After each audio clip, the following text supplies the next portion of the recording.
Yeah. At the time, I'm like, oh, no, what did I just sign the deal with the devil? Like, you know what I mean? Because all my cousins worked for him. That like everyone in my family has worked for my uncle at some point in their life to get through something. He's Yeah. always provided a job for all of us. He's very strict, but he's always provided for us, and I will thank him for that. But essentially, that's kind of how I got into electrical full time, and then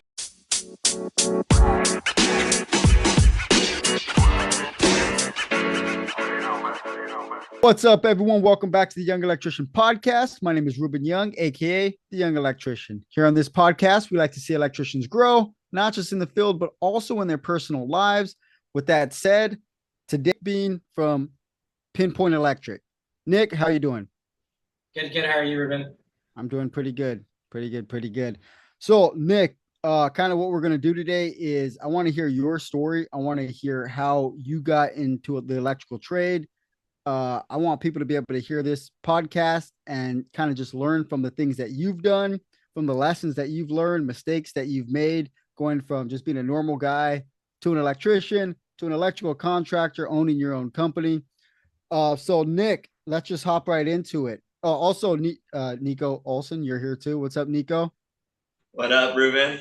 For Just those coming that are, in here to piggyback on help on Nick's origin story here. I've been there kind of from the beginning and got to see his uprising. So definitely be kind of chiming in on some of the stories that will be unfolded today. nice, yeah, yeah. If he tries to lie about anything, you can just pull his cover. Put me on the spot. I'll be the lie detector for you right now. You'd be like, yeah, and I fought those five guys. There you go. Awesome, awesome. So, Nick, how did you get into the electrical trade and how old were you? So I would say I was probably a junior in high school when I started helping my uncle and my brother out.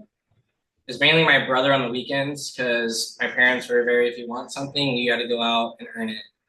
So Oh, they never gave us money growing up, kind of a deal, but they made us yeah. learn how to earn it. So I would go and help my uncle and my brother during the weekends by being a little attic monkey because I was I was only like 80 pounds at the time, and they're this from here to here and the most craziest things, and Nice. yeah, it just pretty much make me a little wire donkey. I like it. So Attic monkey sounds good. I like that. yeah. There's both of them. Yep. I've heard them both. So, did your uncle have his own electrical company, or was he doing? Yeah, my uncle actually had like one of the biggest electrical companies in Orange County. Oh wow. Um, he did all of the montage homes in Laguna. They're all Mm. super custom at the time. They were even 20 mil. This is like back in when the economy crashed, and I think it was 2011. Being from Pinpoint Electric. Nick, how you doing? Good. How are you, Ruben? I'm doing pretty good. Pretty good. Pretty good. So, yeah. And his company was just thriving off residential and commercial. He had two separate portions, right? Yeah. So he basically he had like a full team on just commercial and a full team just on resi. And my calling was on where my brother was a part of the resi side. So my upbringing was the residential side. Okay. And you were in high school at the time. I was in high school, but Right. I wasn't. I was just running stuff for them. Do this. You know what I mean? I didn't. My knowledge was this job sucks. Yeah, that's every first year apprentice. You're good. That's every. It was like No. pre Well, I want people to apprentice. know because that's how I used to think. I used to hate this job, right? Yeah. But I love it and I'm thriving. Me and Nico used to hate this job like 2 years ago when we worked together, huh? That's what. Oh yeah. I... We all have something in common We all here. hated this job. We have a couple of those No, stories. It's just midnight burners. that's hilarious. Who's your uncle though? And what was his company? If you want to give him a shout out. My uncle's Damon Van Oostendorp, and his company's Jetty Electric, and he named it after the river jetties in Huntington Beach that crossovers to Newport. That's pretty much. He's like a big surfer guy. Hangs out with Ruvka, like he's best friends with Ruvka and Kelly Slater. I think you worked Yeah. with Kelly, right? Uh, well, now it's Tenori brand. Right. Yeah, he actually just sold Ruka. So the Ruvka Yeah. brand, him and I actually built this custom in Costa Mesa. Yeah, it's just we have another story for that too. Yeah. It's just That's basically he's just like an old surfer guy that made a lot of friends with old surfer dudes, and then he at the time there wasn't too many companies around here as Yeah. well. There's Boyer Electric, which is another big one, and then Sheets Contracting is who I used to work for back in the day, and after my uncles, because when you get to a certain point in electrical, you kind of learn as much as you can, and you stop learning, they kind of hold you back. Yeah. So when you get to a certain level, I kind of started going to different companies and learning as much as I can from business, or if any of this trade, like learning from commercial side or whatever it was that I needed to learn. Because I always had that idea of owning my own company. And I Oh, think nice. I've always said to you, right? Positively out loud, I've always said I'm gonna own my own big company. Because my uncle, he was always a big inspiration. That's basically where I met Nick was at Jetty Electric. Nice. Yeah, I was actually I was a framer at the time, and I would see Nick on the job all the time, and so we ended up becoming friends on. And I just remember when I moved back here, from the podcast that we had from before, Nick was the guy that was like my in. I was able to give him a call and then talk to his uncle, and yeah, they hired me up. And Nice. I've known Nick from before, watching this guy ride his bike to work every day, rain or shine, with a little toolbox and a milk crate thing on his Was on my back, cruiser yeah, my backpack. That's down hilarious. Newport Boulevard, 6 bro. miles. And I had a car ride, and I He'd drive by. They would drive by and then point their finger and start laughing. I'm like, fuck you guys. I'm gonna see you at the same time. I don't know why you guys didn't give me a ride. Heck yeah. And That's I'm like, hilarious. trying to dry off because at the time the old lights were those old halogen, they're like 1,000 watts or whatever they were, so they're super hot. All the painters use them. So that's how I would dry off, and I'd be soaking wet every morning. The only, I had enough money to get like a couple bags just to put over my tools every day. Because Yeah. it was a struggle. Yeah. I lived in a trailer, I've been homeless, I've been through a lot of different challenges. So Yeah. And that's all true right there on I've seen how hard Nick had to work from the bottom and move up through all this stuff.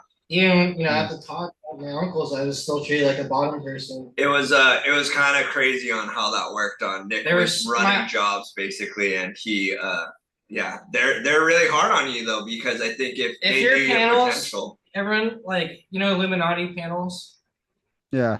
Jimmy, super clean panels. The guy is freaking an artist, right? Yeah. If your panels did not look like that, my uncles, they would make you tear it down for free and redo it. That was the standard.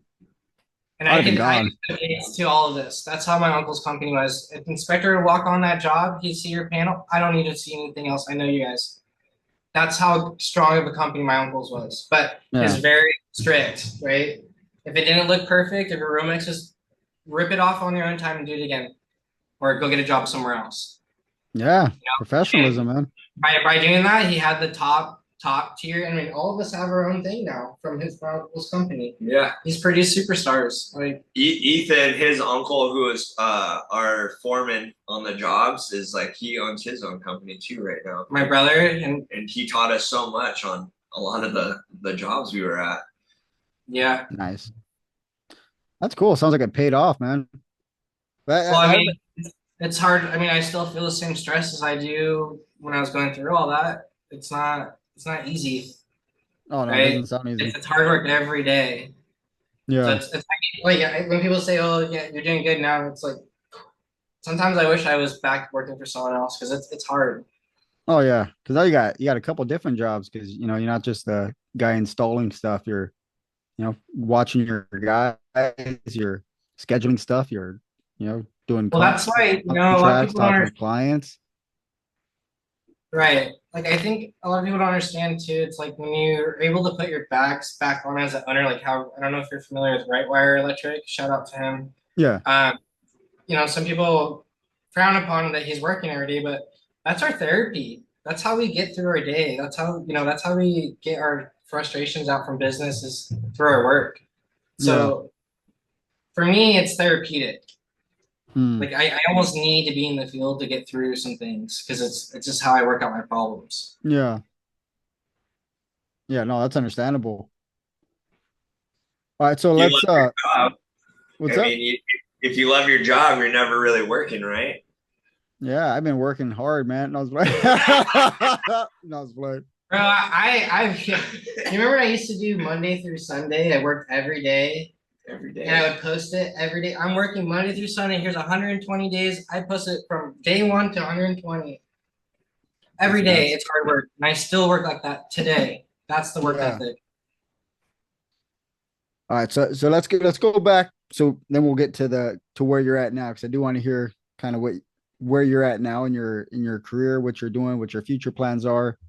But back working Jetty Electric, how long were you there for? It was an off and on love-hate relationship. I put in my apprenticeship. They probably put in 3 years, like not on the books, like from high school and Yeah. on. Not really anything on my actual hours paid under the table. And then for my when I got actually hired is because I went to tile, believe it or not. I tried to get out of electrical. And I worked for another big builder around here, and I see him on the same jobs now. Bruce Ennen Tile.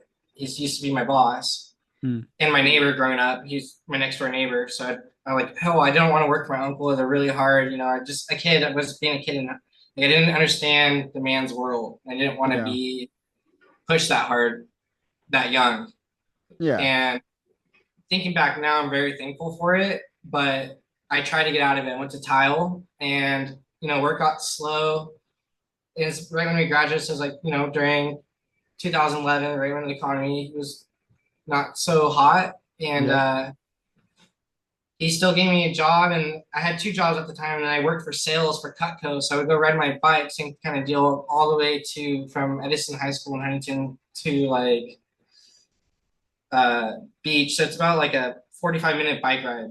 And I would just ride from tile, doing 8 hours for him, hard labor. It was hard labor. I was carrying hoist tile all day. Oh, sounds hard. And I always told him like I wanted to own my own tile company. I always knew I wanted to be an owner of something. Like back in Yeah. high school, it's candy bars to pay for my cell phone. Like I've always been somehow selling something. Yeah. And so I think when I went there to that job, I just had like a realization when I got laid off, like this isn't for me, Yeah. And my brother would always call me a wab. He'd be like, "You're such a wab. You're so dumb. Get it back into electrical." And I'm like, "No, dude, I don't want to." And I remember calling my uncle and I'm like, "Uncle, I need a job." And I just remember him laughing. He's like, "Ah ha ha, I own you now." And I'm like, "Fuck you, dude." Like, and he's my godfather too. So like he's Yeah. at the time I'm like, oh, no, did I just sign the deal with the devil? Like, you know what I mean? Yeah. Because all my cousins worked for him. That like everyone in my family has worked for my uncle at some point in their life to get through something. He's always provided a job for all of us. He's very strict, but he's always provided for us, and I will thank him for that. But essentially, that's kind of how I got into electrical full time. And then after that, I had to ride because someone stole my bike, and then I had to ride my skateboard, and I only had like 3 tools on me at the time. And then my uncle, what he did was for new apprentices that were on an apprenticeship program, he'd buy your tools and then make you pay it off by like $50 every week out of your check. Yeah. Did you do that? No, well, actually, I had tools prior because of doing the framing work, and but you guys did help me out when it came to like linemen's and wire strippers and stuff. I was kind of the handy They down. give you the basics, hand tools or whatnot, but you're gonna pay for it so you understand the meaning of the tool and you understand the value of it. It was. I mean, whatever you needed, they would help you out in the company to make sure you're at the level and quality to like get stuff done. They weren't going to leave you hanging, kind of a deal. Because I was fronted a lot of tools at first, and then same thing, paid it back. So I kind of use the same thing, but at my company too. Now, that's what I learned from him is because I want the guys to also learn the value of things. Because when they don't pay for themselves, all the tools start growing legs and start walking off. Oh, yep. So Yep. yeah, so I do I remember him buying all my tools and stuff, and I was like, oh man, this is awesome. But the shitty part I didn't know is I'm gonna have to wear those all day. You know what I mean? Yep. I gotta wear these. I gotta go hike up the ladder, run the Romex. Oh yeah. So with the whole hog. And back then we didn't have all the cordless stuff. It was all corded. And the Like, ones that hit you in the face if they touch something, if they get caught. Yeah, dude, jerk it off. Those would suck, dude. I've been hit in the face before. It feels like one of them almost felt like it popped my shoulder out of the socket because I was so light at the time. Oh, and yeah. I remember everybody like kicked me and everyone's laughing at me. I like flew. I was just like, what the heck? And I remember my brother telling me, he's like, I told you to fucking hold it. You know, you gotta hold that thing. What do you think I was doing on? Exactly. I put my whole body weight into it. Yeah, I think just launched me like it was nothing. That's hilarious. So in your company, if somebody's Romex or their panel isn't correct and to your liking, do they redo it for free on their own time? They don't do it for free on their own time because I think there's some labor laws on that now. But there's definitely some consequences. There's labor laws on that and on child labor. So yeah, nobody's gonna get your treatment. Just don't tell my son back there in the ARC suit. Is that your son in the ARC suit? No, I'm just kidding. Oh. He's on punishment timeout right now. I wasn't even gonna ask. I just figured it was like the guy on the couch. I remember, was that Half Baked? They just had the guy on the couch just sleeping there all the time. Yeah. So I was like, somebody's in the background. I'm not gonna ask. All right. So did you go through an apprenticeship when you actually started going to school? My apprenticeship was through my uncle. We didn't actually put us on physically through school. So that's another thing that I had to do on my own is I wanted to learn more. So I went and put myself through I think at the time it was some orange. Such a long time ago. Like a community college. It was almost like a community college kind of deal. But it was more suited for trades to get your certification and whatnot. Okay. Some sort of trade school. So we did that. And then at that time, like I said, I grew to a certain point at my uncle's where I felt like I wasn't being, like where I needed to be. Like I wanted to be more.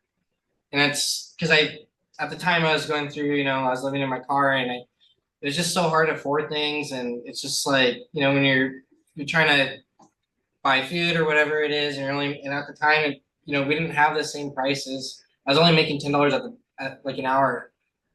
The prices were lower back then. Dramatically lower. Yeah, I remember that. I was running, multi-million-dollar builds. Yeah, his money was somebody else's money. Yeah, right. So I went to Boyer Electric, and I left my uncle's, and I went to Boyer for about, I think it was 3 years. Ended up taking my foreman's job. Not that I went for it. It just ends up happening that I was better than him, and I've always it's because it's how my brother was. He's like, no, you have to do it perfect. Yeah. And then speed comes. So I was outperforming these guys. Yeah. Eventually, I'm taking their car and they're all talking shit on me at lunch, and it's like it was very uncomfortable. Yeah. But at the same time, it's a business, and I got to make my money. That's right. And so. And I've always grown up with competition. That's not the thing. I went to state for wrestling. I've done jiu-jitsu for a very long time. My whole family just jiu-jitsu. All my brothers done it. My dad. We're all forced since 4th grade to do it our whole lives. Competition's not. It's like breakfast for me. I love it. That's what I do. But I just didn't like the shit talking because I was taking these guys' jobs, and it wasn't personal. It was just I'm trying to be the best Nick that I can be, and so. I got to a point where, I came stagnant. I didn't really grow anymore. And I was just limboed. I didn't know where to go. So that's when I was telling my brother, because my brother still worked for my uncle, which is my uncle's, at the time, right hand. They're pretty much partners. Yeah. And I was telling him, I need to be better and whatnot, and then I ended up getting hired back to Jetty Electric, and then I think that's when you came when we did the St. Community. Which one was that? The St. Community outlets. Oh yes. We were building the mall So my uncle over did. there. My uncle did the Citadel in LA too. He's also done him and I done the whole San Clemente outlets. All those places him and I did. Everything nice. down Commercial, Dana like Point. we ran all the temp cords. I have videos of me doing all these poles, digging these holes by myself and putting the poles in with the tractor by myself. That was the standard. We give you make do with what you have, and that's how he trained us. Is like you got to figure out with what I give you, and if it's not done, you're gone. Like it was very, very strict. Yeah. You got to show up, and like if you didn't show up, they would kind of come looking for you on. Like, yeah, it was almost like a cult. Yeah. Like, hey, where are you? Why aren't you here? And like they kind of would almost, just a little side story. Like just if you didn't show up, no call, no show. Like they would wonder, like they're such a good family. Like they would go to your house and be like, what happened? Like, yeah, really check in on you just in case, though. So there's no calling out bullshit because they'll show up. Yeah, that's hilarious. And plus, it didn't help. I lived in my brother's trailer in front of this. So, like, open the door. He's like, "You got sick? What's going on here?" That's hilarious. Playing video games. Yeah. Busted. That's hilarious. So, how old were you when you actually got your journeyman certification? Or did you do that? Or did you just go for the contracting? I didn't do the journeyman cert. So you I went just to said school. Thug life. And you I did real dirty. I quit. So when I left, I went and ended up after my uncles, I went to Sheets Contracting, which is another big electrical firm out here, and learned as much as I could. And then I was put on the service side more, and that's where I really excelled. And I really, really recommend to all electricians that's trying to learn, go to service. If you want to learn the most, service is where you're going to learn the quickest.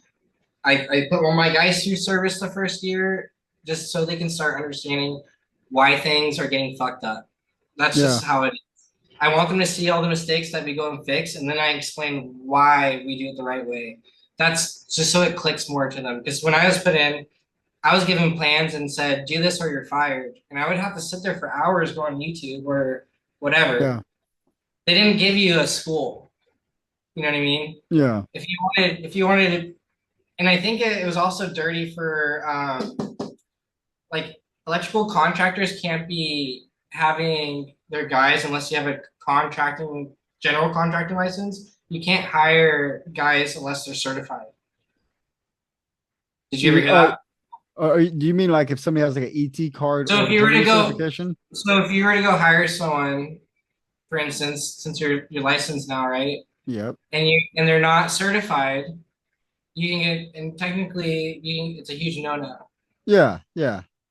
No, I know that. So my uncle was riding dirty. That's what I'm saying. He was kind of riding dirty for a while by doing all this, but then he got his contracting license, and a lot of people do that. That's that fine line. Well, I'm a general contractor.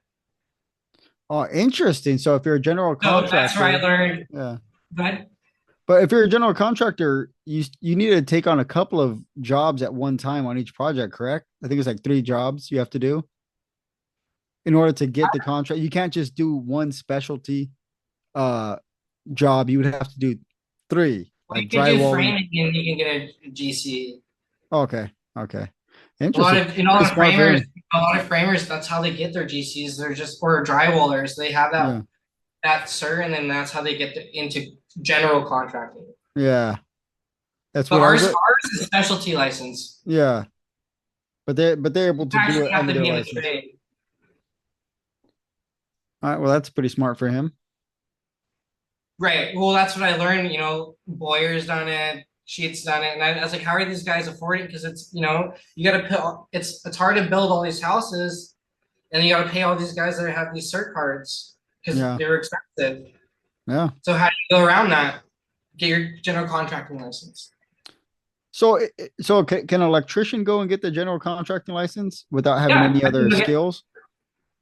Yeah, you just go take the test and you take the trade and you're good to go. I was wondering about that because I was like, do you need to be a carpenter or something to do that, or can you do it as an electrician? I mean, it helps if someone signs off too. So, like for instance, if you have a carpenter that's a buddy, he could sign it for you.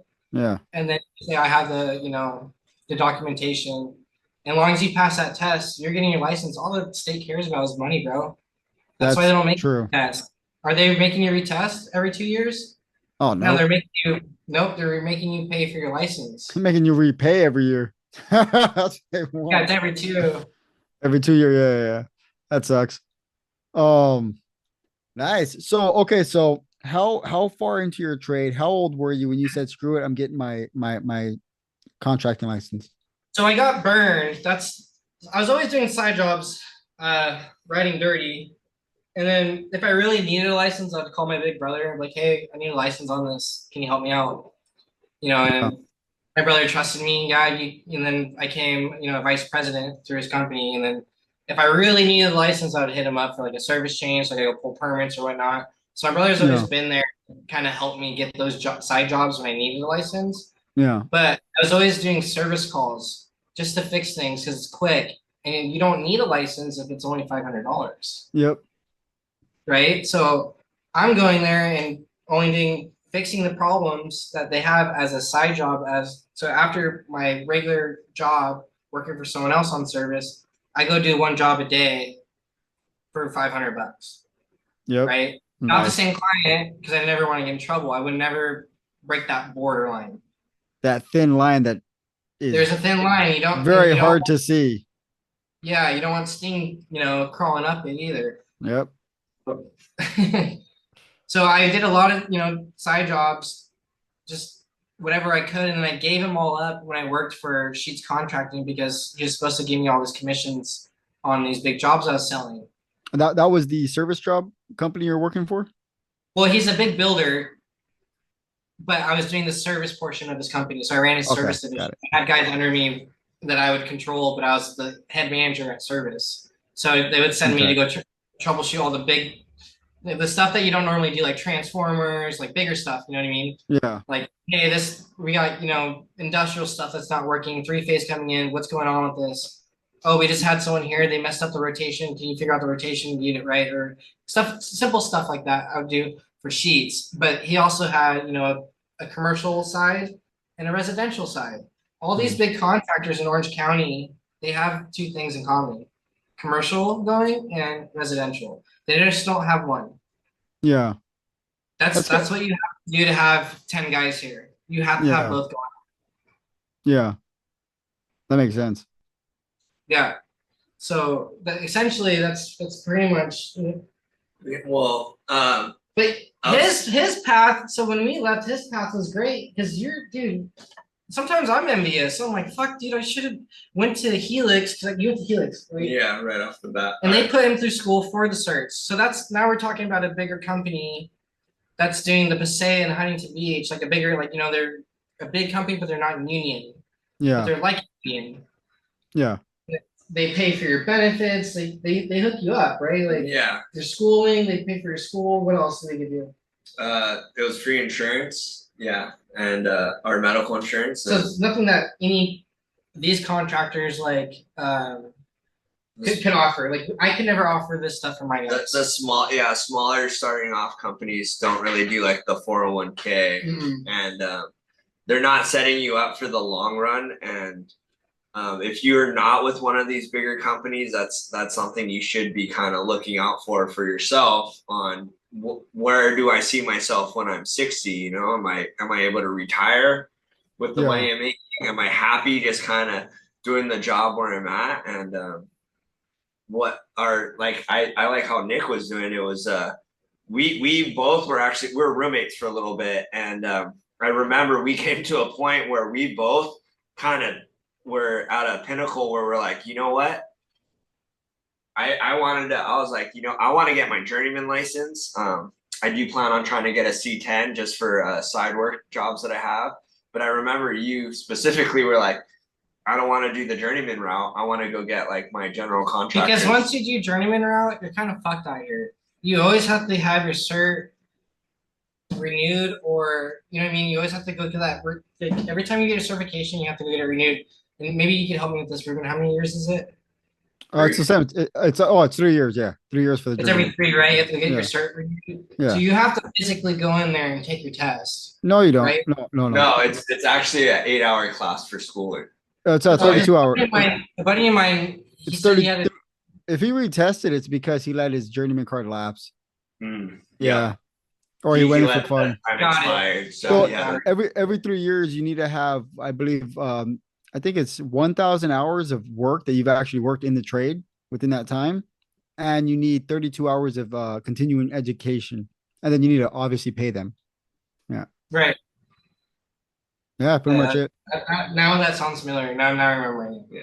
But it is cool. I mean, it is cool just for me that the test taking, the confidence building. I would not have been able to take I didn't have the kind of the guidance, even though it was rough, the guidance you had with, you had these people who were contractors in your life. For me, I was flipping discouraged even to take the journeyman exam. Oh, I was discouraged too, brother. Like, he'll tell you, I was a crazy person. I was like 25, looking like a first kid in, when you go in like schizophrenia. Yeah, I had things all over every single mirror. I still do. You want to go through my house? I have it. It's just how I get things done. So I would be studying while you're like, what, with your hanging out?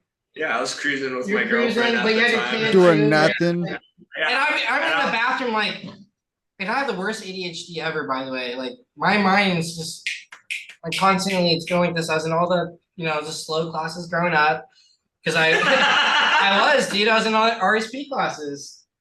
I 100% was. The teachers didn't know how to teach me because I didn't know how to communicate what I needed. Yeah. No, and it's hard. It's like my brain doesn't work like that. My brain works hands-on. So, basically, going back to your cert thing, though, they're both challenges, but I just didn't. The route. I just didn't want to. Honestly, I didn't want to take a slower route to getting my license because I had a kid on the way at the time. I needed to make money and I needed to get out of my car. I was living in my car. Yeah, no, if you're going to do your own work and you have side work and you have service experience, it's a waste of time to go and get your journeyman and do any of that. Dude, just like you did, get that C10, go make that contracting money and get yourself together. That's good. But I still go in the code book. Don't get me wrong, Ruben. I know you go like that. I don't want people thinking I don't because I have, a great mentor that taught me. Yeah. If it wasn't for him, I honestly, I'd probably just, how I am with everyone. I give my life for them, right? If you've done something like to help me, I'm very, very like, dude, I will always hold that to me. So this Chad German, Utah electrician, he's a consultant now, but at the time he was in the field every day. He's one of my mentors, and this is when I was going for my own license. Yeah. And if it wasn't for him teaching me how to go through that, I'd be lost in the sauce, bro. Like, it's so dry. It's so hard to understand and interpret, especially when you have dyslexia too. Like, things start to flip, and I'm over there reading it 6 times, trying to like, oh, what's going on here? Like, I have to reread this again. Yeah. Just to understand something. So the way he taught me, because he has a similar brain, was how to get through that code book, how to understand what they're asking and whatnot. And the other one I'm gonna take soon is Surge method. Surge method. Surge method. I'm gonna pay for my employees to go, and I was just talking today about it, and he's gonna tutor all of us because it's something. When I saw his presentation and how he breaks things down, I was just like, my mind's blown right now. Dude, like, yeah, why didn't anyone else think of this? Yeah. Because it's like he puts things where it's simple for everyone to understand. And I wish he gave me a sticker, but it shows like each chapter and it puts it in basic words. Like what, like basically if you're gonna go start a roughing of a house, where are you gonna before you start that? It's in chapter 110. Run 10 because it's going into the blueprint, right? So he breaks everything down. Okay, what part you're at trim of your project right now? Okay, so you need to go into the I forget what it says on this thing. I think it says like trim chapter, whatever it is. Where's that sticker at? You're good, bro. I forget. But he breaks it down. I just get one of them's like, oh shit, and I'm like, oh, this one's cool. Like, it makes you remember like what he's talking about. Yeah. So I was like, no, I really want to do this for my guys because when I'm trying to teach them things, it's like you can't get their attention unless they are captivated. You know what I mean? Yeah. You gotta show them And I flashing think lights. Surge really does a great job at captivating people and making them understand this is really easy to break down. Yeah. It's really that simple. And that's why I want to do his class. Yeah. And I have another mentor, Armando. I do want to bring up his name because they will be writing new codes and new NSC coming up. Oh, And nice. it's another mentor of mine. So when I can't find something in the code book and I'm looking for, over 30 minutes and I really can't find something like here, where do I find this? Don't tell me what it is, but what chapter I need to read. That's how I always ask my mentors too. So I can know how to find it myself. I don't Yeah. ask the actual, 110.a or whatever it is. I ask them how do I find it because I'm having a hard time finding this. And so he's another mentor that kind of taught me how to get through it and whatnot. And he's a chief inspector in I think it's Albuquerque now in Mexico. Okay. And he had his own contracting business too out here in California. And he went out and did his own thing. And now he's, gonna be in the code book. So let me ask you, because that's all I think a lot of people are gonna hear that and get encouragement from it, because one thing that kept me back from getting certified, I got certified in my 10th year, right, as an electrician, because I thought I had to know everything. I thought a journeyman knew everything. I didn't realize they're what they actually are. But I thought a journeyman knew everything. Isn't the certification, like to my knowledge, it's just basically knowing how to navigate the code book? Yeah, I think there are two things that make a journeyman, according to at least what they're trying to do. One is you have some experience on the field. It's 4 years in. 4 years. If you haven't learned something in 4 years, then you're just screwed. So 4 years in the field, right? Some electrical, and then you know how to navigate the code book. And those are like the two things that make just the baseline journeyman. You have some experience in the field, and you know how to navigate the code book. That's it, in my opinion. It's kind of also I can do both when it comes to no, but there are gonna be certain and pay money. The You've also got contractor might not know that your journeyman's supposed to kind of like you guys check each other on things. Like you might be checking him on, hey, this is like costing too much on what you're trying to do. Well, that's why I have to know the code book, because when I get specs on a project, for instance, what I think you're trying to say is like, well, just what code is needed to get the job done, basically. Right. Yeah. And so if let's say the spec book or the legend calls out for, rigid underground. Yep.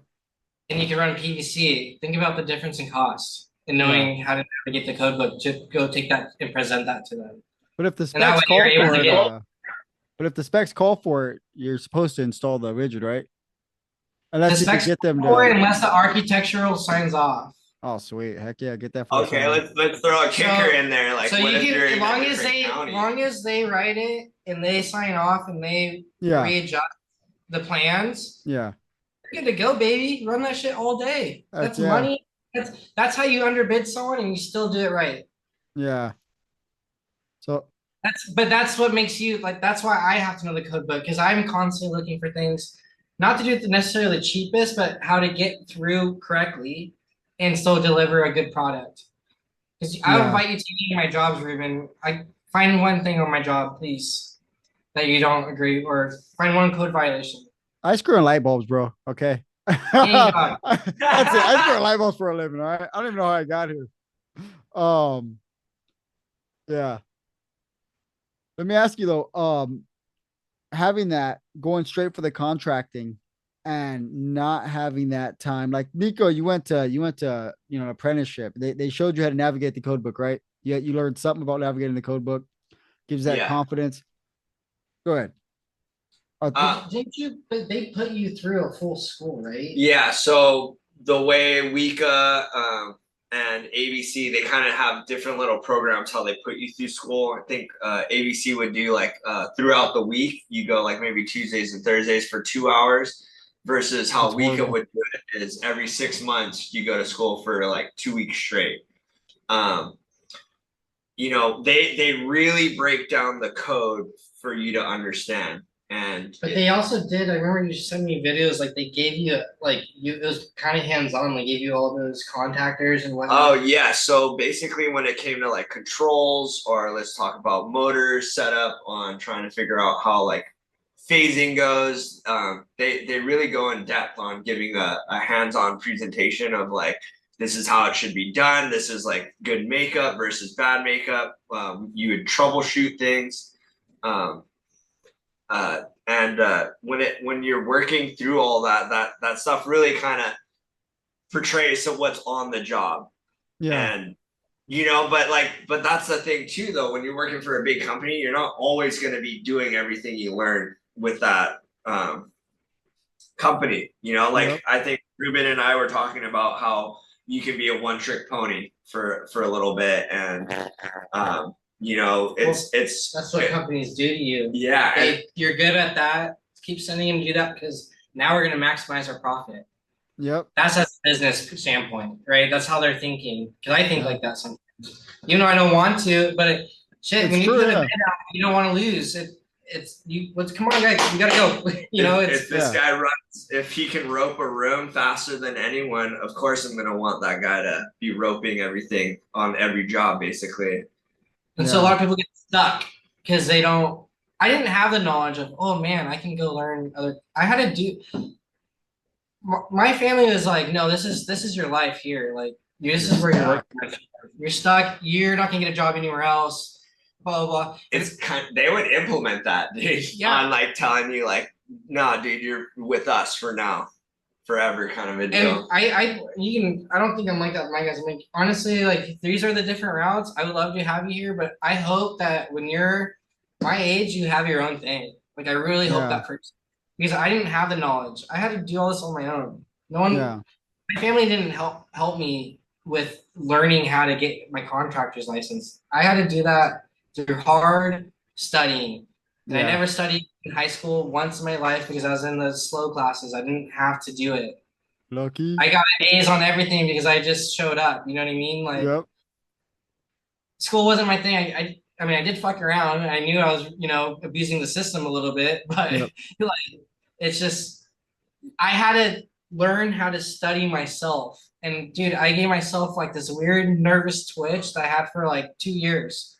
I remember studying so hard, I just developed this weird twitch, and it didn't go 2 years. Your body was like, I don't like this studying thing. My brain was hurting, dude. I'm like walking, I'm like, well, dude, I'm starting to feel sick right now. Like, so how did that affect you when you first started contracting? Like the needing to now, I mean, ADHD, ADD, really hard to navigate, focus. How did that affect you? Well, I've mastered it now, you kind of learn how to deal with things. And so what I do is it's easier for me to navigate because my whole life revolves around my job. Yeah. So I'm constantly living in it. So when I have these ADD moments, it's actually an advantage for me compared to other people. It's not a sickness anymore. I have the advantage. Now I'm able to think of 12 different things simultaneously. Limitless. Not limitless, but I'm able to focus on different things quickly because I know how to do it. But growing up, dude, I was the worst kid, always in the principal's office, calling my parents every day. Like, I was a little Tasmanian devil. Like, I was a little shit. You're in good company. I'm like a 4-time dropout, so you're good. Yeah. Yep. But no, look at this. And I just saw one of my high school teachers the other day, and I was dropping off my daughter, and he's like, I showed him my company, and he's like, oh my gosh, I'm so proud of you. None of them thought I do it.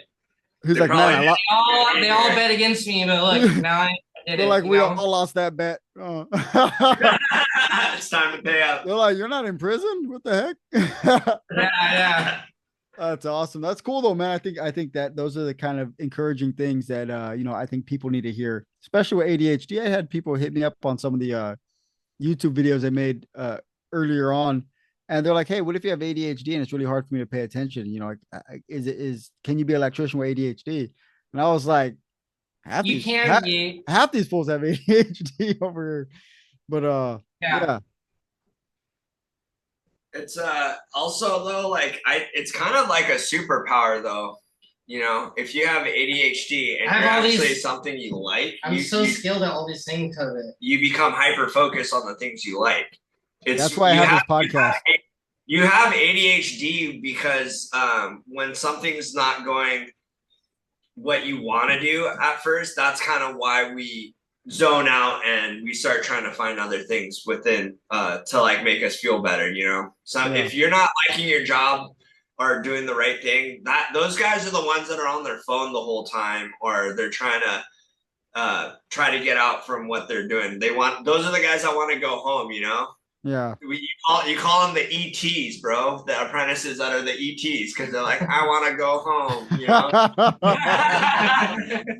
And that's funny.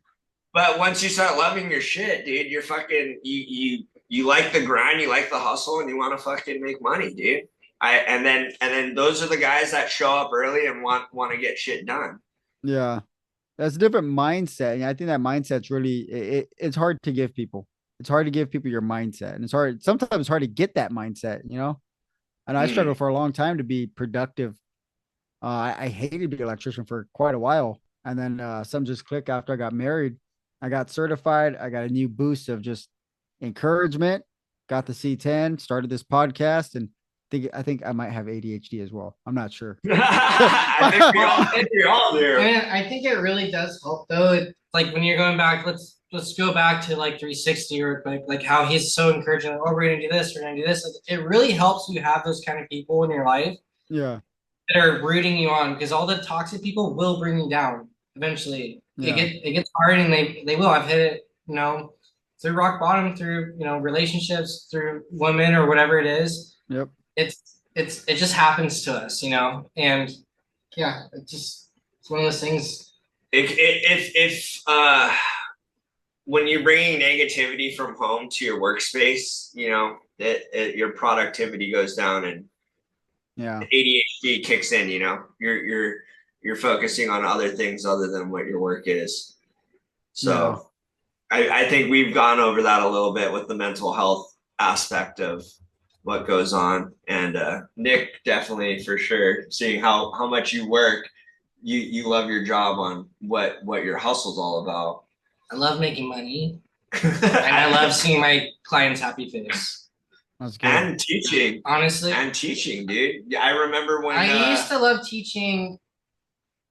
I teach my guys as much as I can, but you're not going to see me on Instagram teaching anymore. Yes. Yeah, we'll see. That's right. Yeah. I know. I'm looking at this great podcast setup right there. You're gonna get me to teach. Hey, bro, this is all for you, man. This is all for you, baby. This is all for you. I see through you. You'll be back. You'll be back. A little side story though.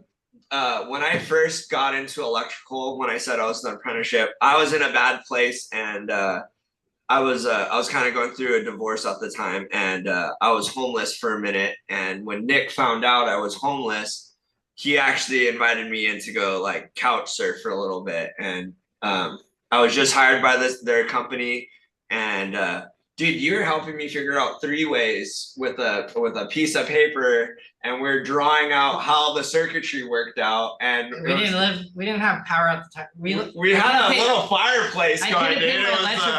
So I had these roommates that run the AC when I was gone, and they jacked up the electric bill. Again, I was super broke at the time, and I would tell them. It got to the point where I like went in the panel and disconnected. And I'm like, "Fuck you guys! Like, you're not using this anymore." But, you know, we couldn't pay the bill because we were so broke at the time. Like, I don't know, I was like 21, and we lived without power for 6 months. And you guys are both electricians at the time? Well, I came into their house and kind of. You caught me stealing power. Yeah, we were tapping into the next door neighbor's one, which is. No, it was a photocell. So the community photocell had all the lights go on. And so I ran like a underground cable underneath the fence all the way to like this little J box I found outside that I knew that turned on with the photocell. And we would only have power at night, and it was only to charge our light or our phones because I didn't want anyone to short out the circuit and they find out. Yeah, it was ran with Romex on dirt, so wasn't good compliant. As Yeah, much. Right. So if that thing You weren't- tripped, it would all be messed up. That's hilarious. So wait, what were you guys doing at this time? One, okay, we got to know this. How many guys were living there? How much were you guys paying? It was a frat house. Yeah, dude. Like, It wasn't a frat house. It was a trap house. It was a dude. trap house. Yeah. how were the lights not on though? Like, were you guys like nobody was working? Nobody was paying rent? Everyone was kind of Bro, part timers. I worked I think me and my Nick were ass the only off ones. until morning till night every day. So I got home and they were always at home with their friends. And the thing was is they were some of them were on the lease, so I couldn't do anything about their friends always being there. You know what I Kick 'em mean? out. Yeah. And those guys were Yeah, but kind of like piggybacking off. And of I did everyone. kick him out, and they tried to find me in one of my drops. You remember that? Yeah, that's a little side story, but Yeah, basically there was confrontation. he didn't know I wrestled my whole life, so Oh, took him down. Yeah, yeah, it took Nice. those couple punches in the face and then take down Yep. it straight to a choke. ultimately it was resolved, and I think I was able to help out on just pay the difference, just so then we could start fresh there and get everything going. But that dude, same thing, dude. Problems at home portray to work shit. Yeah. If you're not in a good environment to study and learn from that shit, dude, you're kind of setting yourself up for disaster. Yeah. Yeah, Don't have roommates. It's my recommendation. Oh yeah, and, yeah. Don't have roommates. Let's make money so you can have your own house. I've been on that's my the own goal. since I was 18, and I would never have a roommate. I had to do it until I was 28. I'd never do it again. Yeah. I never do it again. I've had people that are like, "Oh, we should roommate." I'm like, when I was I'd go younger, live back yeah, in my hard car. pass. That's why I lived in my car, because I couldn't do a roommate again. Yeah, only time I roommated was by force in prison. Never again. Never again. No Dutches. Screw that. But yeah, so that must have been very discouraging. So Nick, how old are you right now? I am 31. 31. Okay, yeah. Nico, are you in your 30s? Yeah, I'm 35. I look you. I got a baby face. Oh, okay. No, I wasn't gonna say all that, but okay. No, you do. You look pretty young. He's like, when you guys are all old, I'm still gonna look young. Yeah. Okay, so and how long have you been contracting, Nick? It's been about 5 years now. 5 years. Okay. Been a struggle. Nice. Had up to 10 guys. I've made the highest I've made in a week, it's like 130K. The lowest I make is I don't do any lower than a week now, and then 12K. Okay, so you said 130K in 1 week you made one time? But I had 10 guys. Oh, I added 10 guys. I had 10 guys working for me. Let's ask some contracting questions. And I had the commercial side going. That's where I had it. I had the commercial side and resi side going. Okay, But they so don't tell you you go really big or you go really small. That's the gap. You can't in between. It's too hard to play those games. Yeah. So big contracts and small contracts. That's what you're doing. Big. Either stuff, you go small really big, like what's that AC company everyone sees? Like 10. It's basically like like you go really really big where you're having like 20 employees, or you're gonna Yeah. or you go 5 employees. You can't be at 10 around here. Yeah. It's just all the taxes. It's just too hard. Okay, that makes sense. That's good to know. You know what I mean? It's too hard. So my uncle's always told me, and this is from every contractor I ever talked to, tell me the same thing. You either go really fucking big or you go small, and you keep it small. Yeah. And I did it So- really big, and I done it really small, and you know what? I kind of like it really small. Sounds like less headache. But, Even small's a headache. It's just. Yeah. you got a good crew of dudes, though. If you bring them up right, then you guys are going to be knocking out a lot more jobs than a bigger group of Well, the other employees. hard part is, you put all your time into these employees, and people start like Instagram or whatever it is, and God bless you guys and us, but they see that they can make more money, and now you put all this time into this individual. That's why a lot of contractors don't want to hire first years or second years. because they're just going to use you to climb to the next step, Yeah. you know, and I get it. I've been there. I was that person. I had to do it too. You know, I said in the beginning, I get it, but it's hard when you invest time, invest all that time, and then you just watch them go, because it's happened to me like 3 times now, and we still have a relationship, and I'm like, good. I'm so happy for them at the same time. It's a bittersweet. It's like, Yeah. because you know, I've cried before when one of my employees left. I'm like, dude, we've been through this shit together. Like, you flooded a whole house. Like, dude, we sit there and clean it up until midnight. We had you know? something. Oh. What do you mean? You know, and they will do shit like that. Yeah. Yeah. One thing I will recommend, so that doesn't happen to anyone, find where the water main is right before you start any project. Always look for the water main. As soon as you know that. I think we were on a job that shit happened too, bro. Did it? Yeah. I think I flooded a baseball field before in Newport, a huge one. I hit a 1-inch main water line, and my freaking pickaxe right in my hand. It launched me. The water was so hard, and it flooded the whole part. And my brother he looks at me. I remember it was like a long day. He goes, "Why do you hate me?" Purpose. Yeah, so I definitely have a lot of mistakes, but that's why I feel like I have so much wisdom. Yeah, because I've learned a lot of hard mistakes, and that's kind of on every job, right? Like with everybody on, we learn from our mistakes, and that's what like builds us and makes us better on companies. Because or just a journeyman in general, you know, you're gonna fuck up. It's part of life. Don't be so hard on yourself about dude, it. We're still gonna fuck up. We're human, right? Like there's times where I'm like, oh, this is the code here, and I didn't do my due diligence and call the city before, and I didn't call, and I ran copper instead of steel grounding because it's a beach city. I've done that before, and you know, it's little things like that you start to pick up on. And then now what I do is before I start a project, I call the inspectors and look what they want. Oh, this is what you guys want. Are you guys okay with this? You guys sign off on this? I have it all on email, so it's in writing. Because the pen, everything has to be in writing.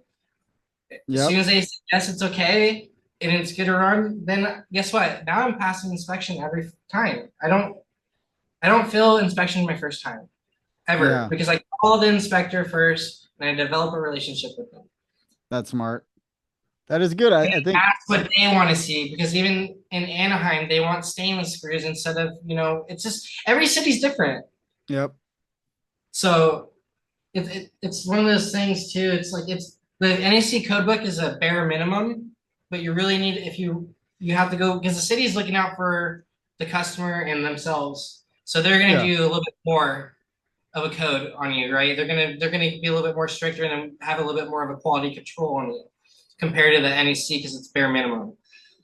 You know, with that though too, when we're talking about how cross-checking with stuff on, you know, like that was like where the journeyman might be telling you about this, but then you're coming to the journeymans about how there's going to be different district codes that are going into this, and like that also kind of is a huge factor for cost, and then how to make more money, right? So it's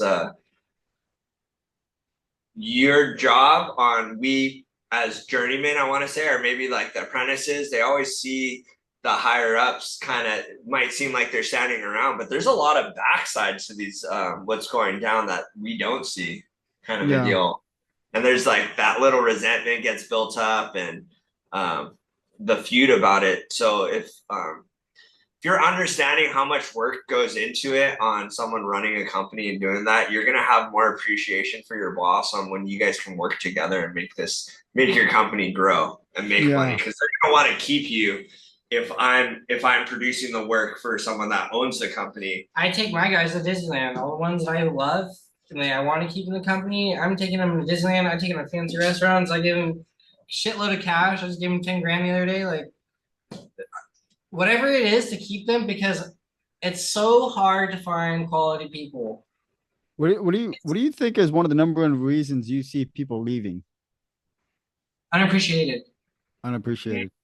Oh, I can relate to that one, dude. That's the main thing. I can tell you why I would have given I'm a very loyal person. I didn't want to go on my contract. I knew I had to, but like I said before, I gave up the small side jobs Yeah. and I devoted everything I had into learning at Sheets contracting. You know what I mean? And then when you get burned or unappreciated, that's the kind of the tipping point where like, wait a minute, these guys can do it, and I'm running the jobs. Why can't Yeah. I? Yeah. The light Makes it bulb goes click. off. Yep. Well, click. Wait a minute. Why am I the only one that can go there? Wait a minute. Why am I the only one? You start realizing your value.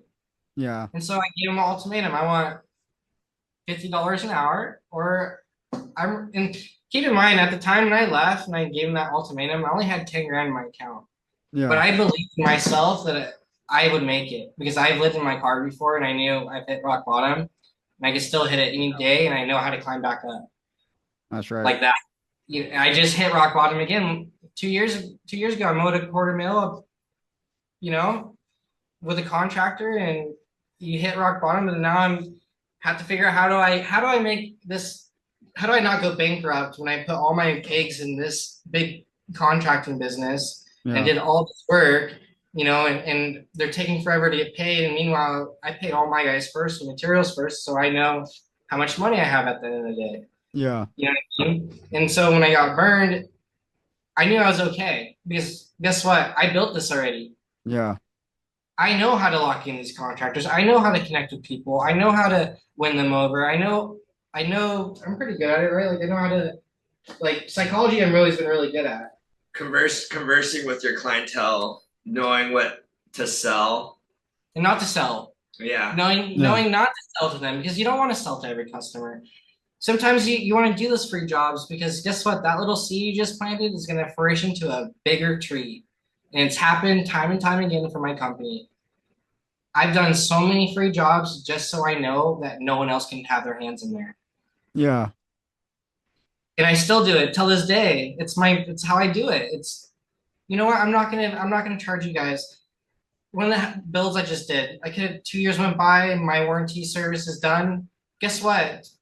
Another 2 years went by. I still went and warranted their stuff because it's just simple things like can lights. Instead of trying to make that $100, I'm not charging them. Oh wow, this guy's not in for our money. He's in for his quality and he wants his name to last. Yeah. And that's why everything I do is the highest quality in every part, and because I only do customs or high-end commercial. You know what I mean? Or service. I do a lot of service too, but those are my clients, and I don't know if you see my account or not, but that's who I go for. Nice. Because I want those personal relationships with them. It's not about money for me, it's about building my brand. Yeah. You think I think that does go a long way now this is not just we're talking about an employee being appreciated, but I think this is a customer or a client being appreciated and valued and being shown this certain level of respect. So if you're doing free work for somebody, are you talking about like I got a client that probably going to rewire his kitchen, right? Now he also had a circuit that it needed to be shot, right? He has a circuit needs to be troubleshot. It's touching somewhere. So this is the kind of project where you'll say, hey, if I'm coming in to do the kitchen rewire, I'm just going to troubleshoot that other one for free, not even going to charge you anything on top. Is that the kind of thing you're talking about? Stuff like that, yeah. Yeah. Thank you for the Or if they call you up. I'm gonna do that. But here's the thing, Ruben. It's like when you go fishing, you're casting all these lines out, right? Cast. All those lines, which one are you gonna do? The one that has the most attracting bait. Which one is most attracting? The person that's not trying to fucking price gouge them. Yeah. I hear it all the time from my customers. Oh wow, you're so refreshing. You're not trying to upsell us on little things. You're not trying to do this. Whether I make money or not, and I do make money, but that's why I make money is because I'm very honest with them and I go straight to the point and I say, you know what, you really don't need that. You know what, you probably do need to do this. You got probably like a couple more years on it. Why don't you just wait off and ride it out? Because at the end of the day, honesty is what people like, and that's what's going to make you grow. When you're trying to say, oh, you need to go here and do this, and this, yeah, you can make a lot of money doing it. But at the end of the day, you don't want to turn and burn all these clients. Yeah. Because there goes all your referrals.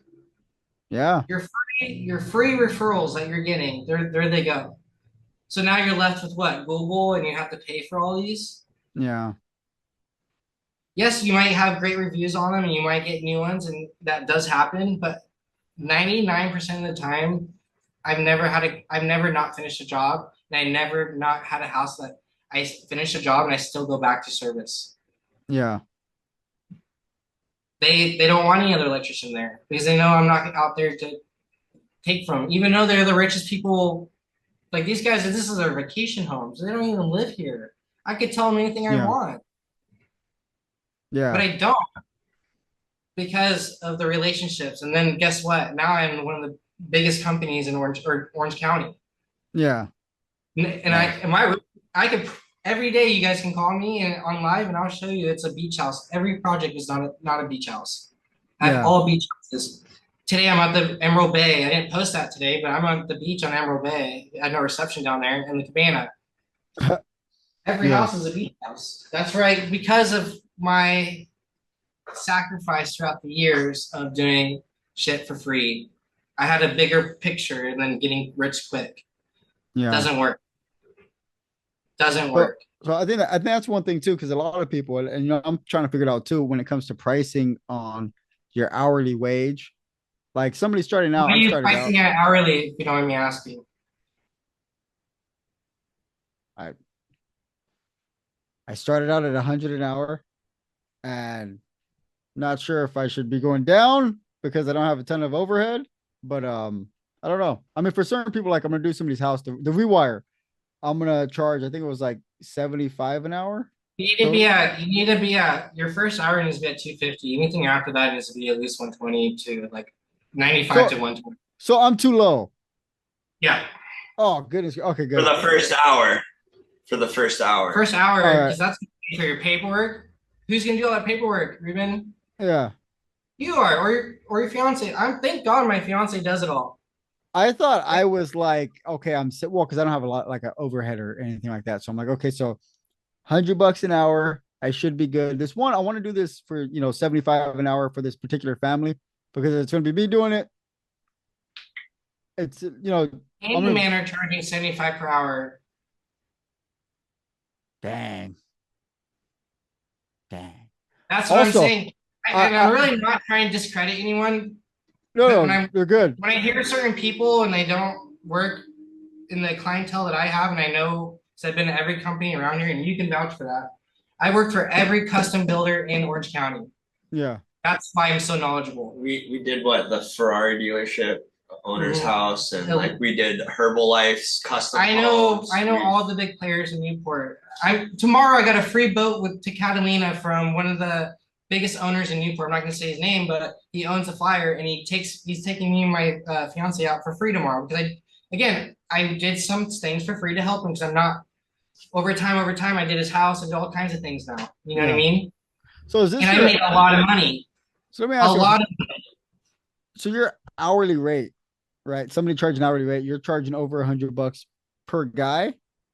Yeah. If you're like, okay, yeah, because I had a disagreement with somebody this other job I'm doing, and they're like, your rates are higher than everybody else, and I was like, yeah. So it yes, was they are.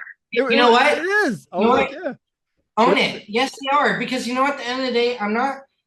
Here's the other thing about cheap contractors. I'll give you the difference. Good. A lot of these contractors, what they do is they bid these jobs really, really low. And when they do that, they're talking about 14 gauge wire. They're talking about putting only the breaker in, not GFIs. The reason why we're more expensive is because what happens when you put a GFI at the breaker and something trips? What does the homeowner have to go do in these giant houses? Oh, you guys go turn it back on. They have to go and climb up the stairs, which are mansions. Yeah. And hopefully it's not a lighting circuit on a control. Yeah. Because then everything's screwed. The whole lighting grid's off. Yep. That one circuit controls all of it. So what do they have to do? They have to go and try to figure it out, right? Yeah. You see where I'm going with this? No, I see what you're saying. It's the difference is then I go and put GFIs on every location. Yes, I'm more pricey because you're getting more. You don't have to go to the other room. You can just reset it right there. Guess what? You can have up to 8 plugs on the circuit instead of whatever it is on a 14 gauge because it's a 20 amp circuit. Yeah. Guess what? You can have so much more with the price, but as soon as you break down, okay, well, let me see the other competitors bid. I want to see what they're running because what they do is they go and put stuff that's apartment grade. My fiance is doing a job now, a custom, and they purposely bid the job with the most cheapest things they can find, and then they screw the homeowner over with this giant change order that's supposed to be the standard of customs. This is supposed to be the standard, and they didn't do it. And then guess what happens with the customer? They get fired. And guess who they call? They call Pinpoint every time. Bang. That's the goal. I want to be like Pinpoint. Dude, I'm sold, dude. I'm sold. But they do this, and any customer I do free work for. Every customer I've done free work. Every customer that spends 10 grand gets a care package. Every person I work for gets something every month from my company. Yeah. My advertisements are everywhere. Have you seen where your kid plays? In this field? Was it Seaview? Seaview? Yeah, where my son does baseball. He just. I was like, he posted. I'm like, hey, dude, my sign's there. I just did their solar for them. I don't even do solar. Nice. I even told him I can show you the text. Hey, I don't do solar, but you know what? I know how to figure this shit out. I'm a master electrician. Maybe not through certs, but I know how to get the job done correctly. Yeah. And that's why I have, all these mentors that will vouch for me, like the guys who are writing the new NSC book. Yeah. They will vouch because they've tested me. They taught me, you know what I mean? And then all the other credentials from fuck ups, like, like the time I blew up this, the point of sale POS, like in commercial. Dude, the opening day, I fried out their boards. That's hilarious. Their opening day, like I've done some, when I was an apprentice, some questionable things. Yeah, well. Do you know about this one? My hand blew up, but that was at my uncle's company because we didn't put lockout tags in. Damn. And the AC guys went out there and turned it on, and guess what? My homie's hand, he's getting plastic surgery on his hand. Gosh. It's not his fault. They're, at the time they didn't have fiberglass. I think that was the post I put. He's all the way upstairs. He has no idea. He's that's downstairs, and it's really the foreman's fault because he didn't put lockout tags. It's not his fault because he didn't know. Don't trust another electrician and test. You never trust. That's the other thing. Never trust someone. I think that was one of the top answers. Yeah. Yeah. So I just to clarify, I was not trying to be the lowest guy. I was trying to bid per what I felt like my overhead would, it'll help me propel onto the next, portion of my company. You're gonna play. You're only you're gonna know what's right for you, Ruben. Yeah. No one else is gonna know. You're only gonna know what's right for your best interest and the best of your company. So if you think that, hey, if I do this job a little bit cheap right now, which I do all the time, I will flex my prices. I'm not gonna lie to you, I do. I'm not making that all the time. Yeah. 90% of the time, but that 10% I will go down to get the further projects down the line. Yeah. You know what I mean? See, and that's what I'm doing. That's what I was trying with the 75 because I like the dude's wife is a nurse out in Loma Linda, and she gave me some really good advice on some health stuff, and it was really cool, really appreciated. Really nice people. Didn't complain about the price I gave them. I went and swapped out some GFIs for them and ran a couple things for them. But I'm like, wow, like there's like really wealthy people out here. This is really where I want to get more clientele. So that's where my pricing. I can teach you how to get the clientele too. I won't charge you for it. That's the kicker. Good. Ask me anything. I'm not one of those guys that's come to my thing. You have to pay for this. I'm not that guy. I will literally hand you because I'm going to put this behind a paywall. I want to see people succeed. I really do, dude. I really want to see people succeed. All right, well, shoot it, man. Shoot it from Pinpoint Electric right here. Let's say somebody's just starting out, got their C10 license, got their license in the mail. They're ready to go. How do they get their first client? You got to put in work night and day into flyers. You got to, every time you go to Home Depot, fucking stake your claim. Put your logo down. Everywhere you go, whether it's a bar, You go to bars during the day. You know why? Oh, why? You know why you go to bars during lunch? Because that's where all the contractors go, buddy. At lunch. That's where they all go. These are old school tricks now. Oh, that's a good This trick.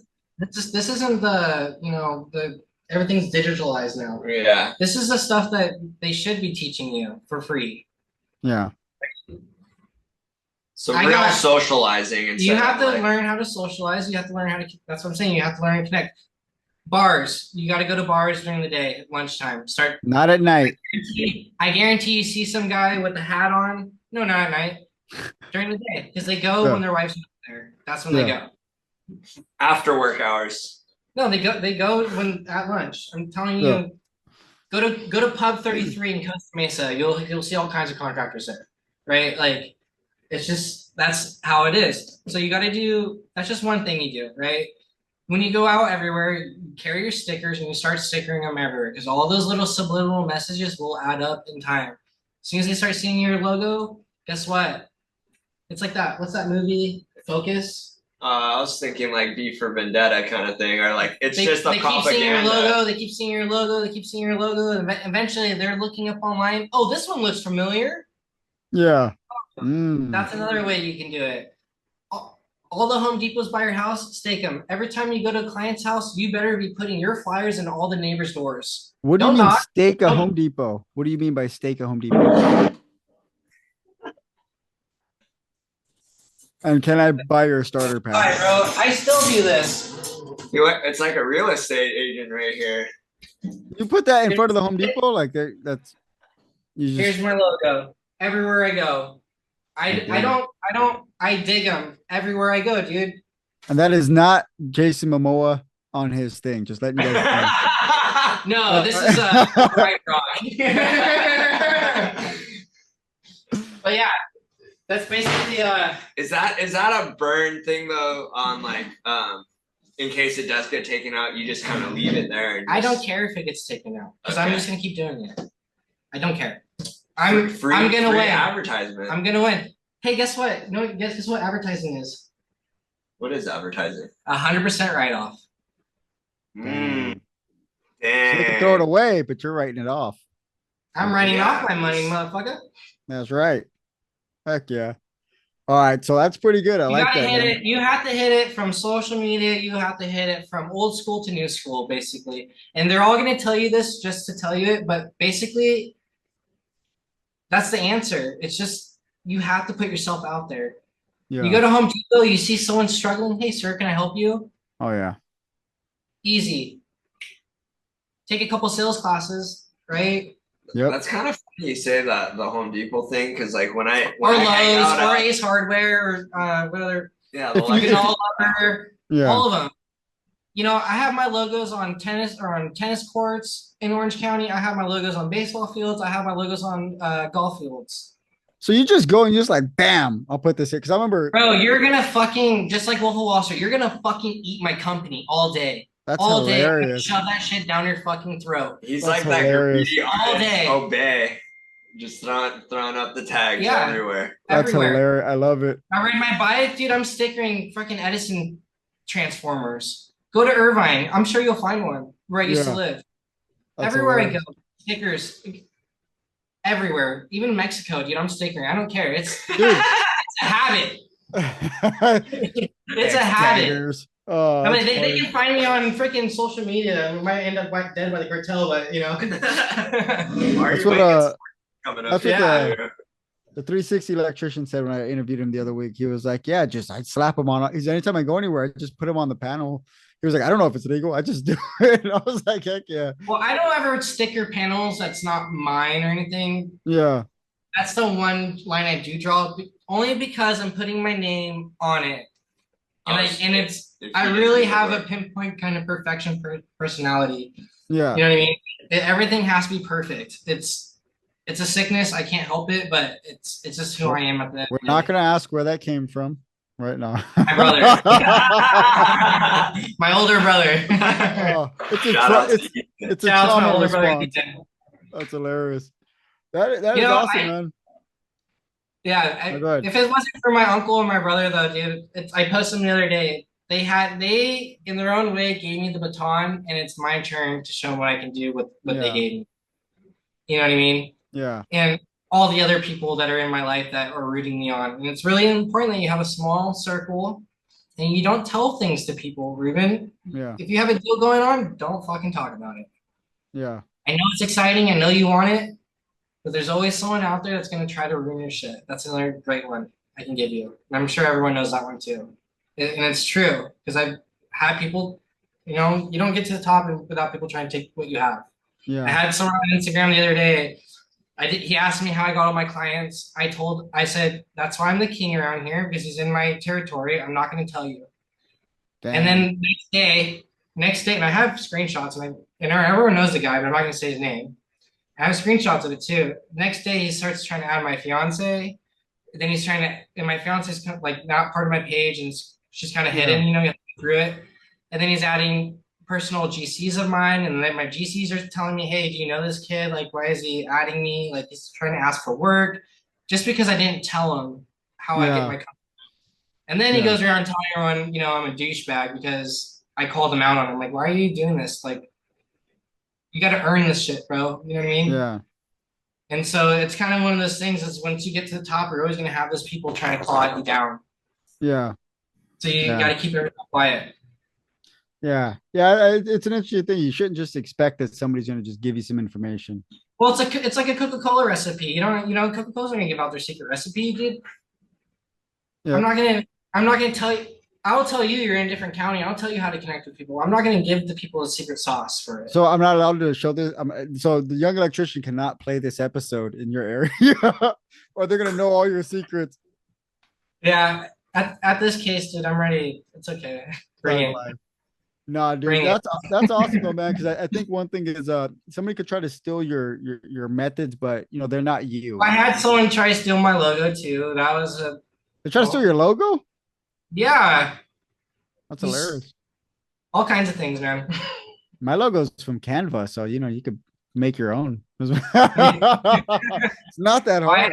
I tried getting Nico to do mine, but he never got around to it. And I had my other friend Will make it for me. Yeah, Nico's pretending that he did the whole graphic design thing. Yeah, I remember that. Yeah, Nico's. He did my uncle's logo. Oh, did he? Oh yeah. Yeah, he designed Jetty Electric. He redesigned that whole company for my uncle. Nice. Thanks for offering, Nico. Yeah, well, the graphic design thing is he doesn't do it anymore. Yeah, it's kind of a dead art for me, but yeah, maybe when my company might start up, you might see a comeback for a moment there. That's cool.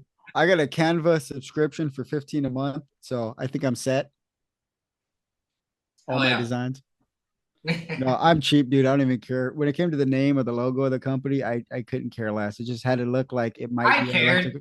I don't. I seriously don't. Like me, I just can't. I care, dude. I stood a lot of countless lights, like thinking, how am I gonna make this a great company? I need a, abbreviation that everyone's gonna stick, PPE, right? Because everyone sees PPE every day. Now everyone thinks of PPE, and they're gonna think of me, and that turns into Pinpoint Electric, and we're on point with everything. Whether it's videotaping or the jobs or business closing deals. We are the company to deal with. And I'm not just trying to sell my company. It's no. You sold it. Your company's going to do way better than mine in the long run. You've thought this stuff out. I like it. Maybe I'll rebrand it at some point.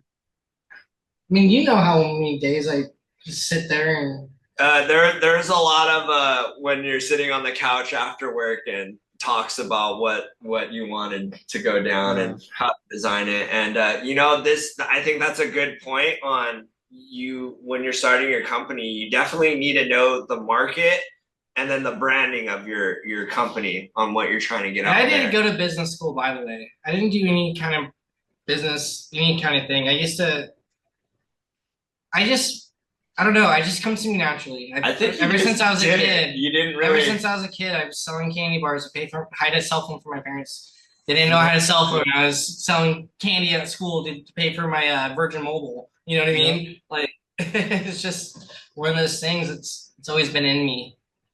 Nice. That's awesome, dude. Yeah, I got to put more thought into my whatever I'm doing.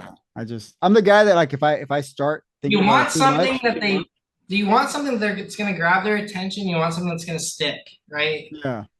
That is, yeah. That's what it is. And so my idea was at the time is I hated wearing company shirts. They're so starchy. They're stiff. They're ugly. The design sucks. I'm 90% of the time I was working at my uncle's, I'm showing up with a surf shirt on. You know what I mean? Because I'm from Huntington, and because it feels good and I feel cool in it. And that's where I wanted to, like, you know what? I need a logo that my guys want to actually wear. Yeah. And so that's where a lot of, different designs and whatnot through the years, but I get it all the time. I go, hey, I have some guy right here, like, oh, that's a nice logo. Cool. You want a hat, bro? Like, here it is. Dude, that's dope. That is dope. When I go to Walters, always like the guys are like, is that your company? Or if my guy goes to Walters, like, who's like, that's a cool logo. Like, I hear it all the time because I really put a lot of time in making it want to stick to people. You know? It's years and years of thinking. So some people can do it quicker than me, but that's what it took me, Yeah. I see. I put that all on the back burner. I'm like, because I get the analysis paralysis, whatever, where it's like you think about it too much, and I'm kind of a perfectionist. So if I don't force myself to make quick decisions, sometimes I'll just keep putting it off and then never do it. Do you mind if I ask you a question? Oh shoot, bro. Go ahead. I'll put you on the spot. Yeah. Where are you trying to take your company? Because where are you trying to take your company? Like, what's your goal with your company? Because not everyone has to go big, is what I'm trying to say. I know of someone that walks around with $3,000 in his pocket every day. He has 2 houses, one in Oregon, one here. You know what I mean? And he's living a good life, and he's not stressed, and he has an apprentice and one guy. And he's living a very good life. Yeah. So it's not about bigness. That's what I'm trying to say. Like, what's your goal? Because it's like what you're saying. Everyone's on a different path, right? Yeah. My path is to be the fucking best around here. Because thug life. Because of wrestling, I wanted to be the best in wrestling. Whatever I do, I have to be the best. The Ash Ketchum of electrical. I want to catch a ball. You gotta catch them all. Someone needs to make a meme of that one. You need to make a meme of that and have me for your podcast. The Ash Ketchum of electrical. For me, I want to be in a place. I don't want to be some super huge company. I don't need to be that. I want to be a company that's able to not have to put my bags on. I don't want to put my bags on. There's other things I want to do in life, and it's not technically building electrical things. And I want to be a company that can take care of its guys. I want my guys to be able to come to my company, grow my company, and retire well in my company, whatever that looks like. I know there's a lot of stuff to figure out, but I don't want a guy to have to leave my company because he needs a few extra bucks because I can't pay him enough. Or he's working for my company and he's loyal, but he doesn't have good medical. Or his kids can't go to, a particular school because he's an electrician making, $30 an hour, $35 an hour. So that's what I want to be. Someone that can take care of his employees and my family. Well, that's honestly probably the best way to go, honestly. Because when you do good, a lot of good comes back. You know what I mean? You're going to have loyal workers for you. Well, I mean, why not, dude? Why not? I mean, why should an electrician, dude, in our trade that put his time and his effort in, put his money in, put his sweat in, that has a wife, has a kid, or maybe it's a woman, she has a husband, has kids. Why shouldn't you be able to be an electrician working with your bags on and not be able to buy a house, not be able to retire, not be able to have good medical? I think it's crap, dude. I would leave a company so fast if they, if they can't pay me. Like, I don't like doing overtime. Like with, I work for a company right now too, as I'm building my company. I don't do overtime unless we really need to do it. Because if I depend on overtime, you're definitely not paying me enough and I'm leaving. Like, I never want to be the guy that depends on, I hope, can we do some overtime? I'll stay late, whatever. Like, screw that. I need to get paid a good hourly wage to take care of my family, and I'll come and I'll take care of this job for you. If not, then screw you. I'm dipping. That's knowing your worth. That's right. Knowing your worth. Know your worth, queen. Yeah, that's I definitely relate, and then I think that's kind of what we all can agree on is we would jump ship from to a different company that's going to pay us our worth, and we want to grow from or maybe even it might not even be for money sometimes. Sometimes it's just how they treat you. Yeah, you might work with some guys that are paying you the same, but you like how the company's ran. And I rather work with these good group of dudes that are positive mindset, that are teaching me something and like how I can grow even better. Yeah. Dude, this is gonna be the longest podcast I think I've had, and it's gonna be good. Yeah, I gotta go pick up my son in a bit. So. I know he's been sitting there for like 2 hours waiting for you after. He's actually been back. He's actually asleep. Oh, is that your son? Yeah, dude. Can you have your son do the robot? Nico, can you have your son do the robot? I had him when I was 7 for the podcast. He's 21 now, and I had him when I was 7. Yeah, I believe that. I believe that. I'm just kidding. I was like, well, I didn't know you were Mexican. Can he dance? No, I'm Native American. Oh no, I was joking about having kids at 7. Oh, Hispanic.